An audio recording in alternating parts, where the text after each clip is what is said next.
Hey YouTube! Guess what? It's unboxing time! This time we have the Elgato Game Capture HD60 Pro.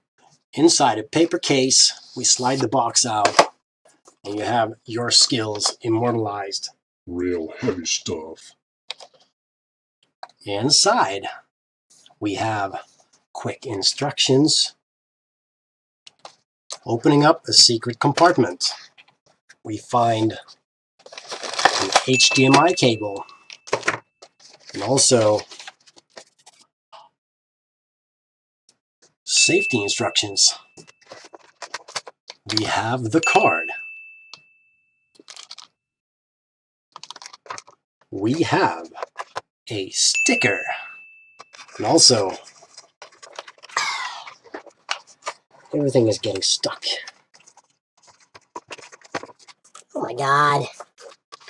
Aha! A low profile bracket if you have a smaller computer case. If you want to switch between the two, there are two screws on the bottom. Once you've put the game capture card in the PCI Express slot inside your computer, setting everything up is easy. The HDMI cable from the game console of your choice goes in the HDMI in port on the back of the game capture card.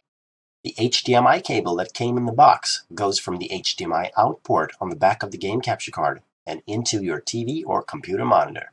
This applies to external game capture cards with the HDMI interface as well. Elgato's own video editing tools are available for download on their website, elgato.com/gaming/download. Do me a solid and leave a like, and also subscribe if you want more of this. Unboxing time!